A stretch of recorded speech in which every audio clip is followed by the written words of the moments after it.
नमस्कार, मी सुशील कुलकर्णी. आपण पाहता एनालायझर.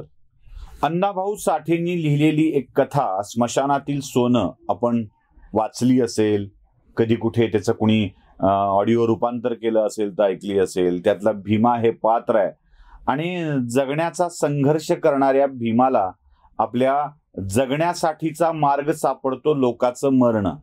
म्हणजे स्मशानात आलेल्या प्रेतांवरती सापडलेलं सोनं, म्हणजे राखेत असलेलं सोनं किंवा एखाद्या कबरीत सोन्यात टाकलं असेल त्याच्याजवळचं ते सोनं, हा भीमाच्या जगण्याचा मार्ग होऊन जातो.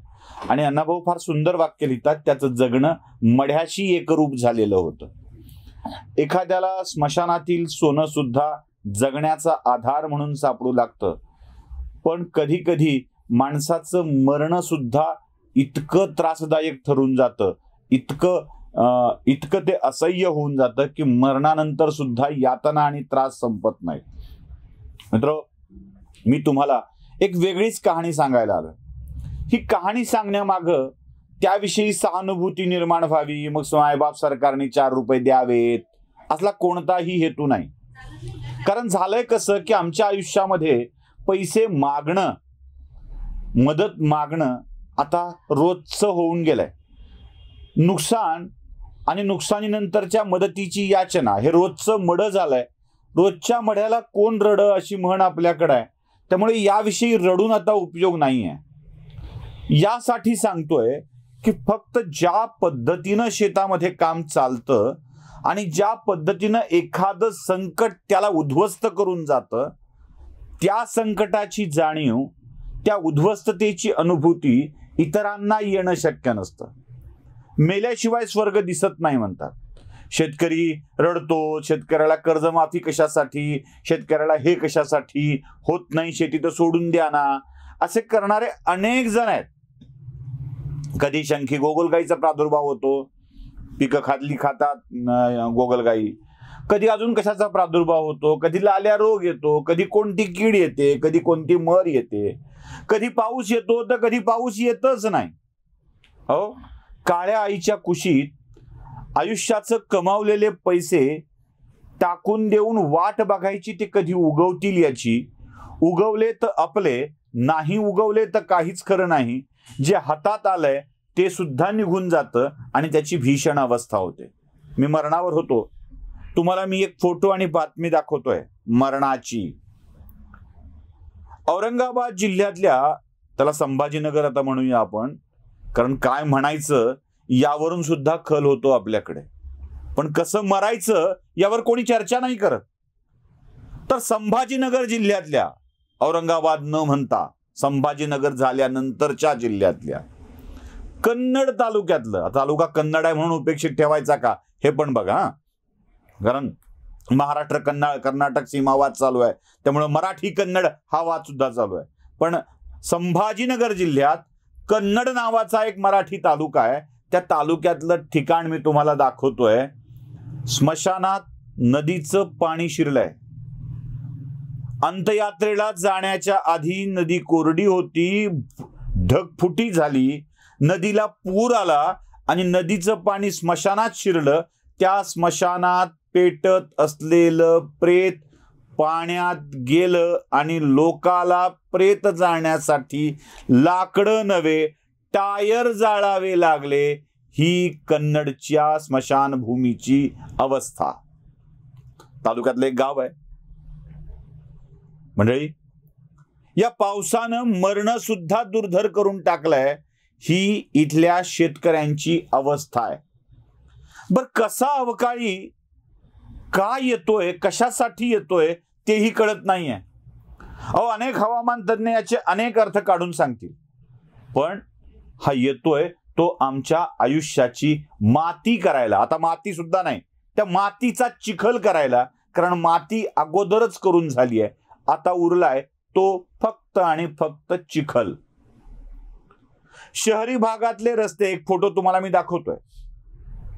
आमच्या लातूरचे मालक लातूरचे रस्ते जागतिक दर्जाचे करण्याची भाषा करतात, पण त्याच रस्त्यावर प्रचंड पाणी साठलंय, इतकं की तळ्याचं स्वरूप आलंय आणि या तळ्या लोकांना चिंता वाटू लागली आहे.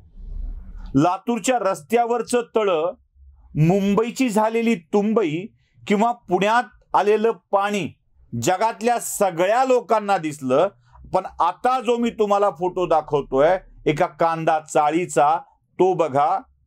यात शेतकरी पाण्यात तरंगणाऱ्या कांद्यांकडे हताशपणानं बघतोय. हाती काहीही लागणार नाहीये.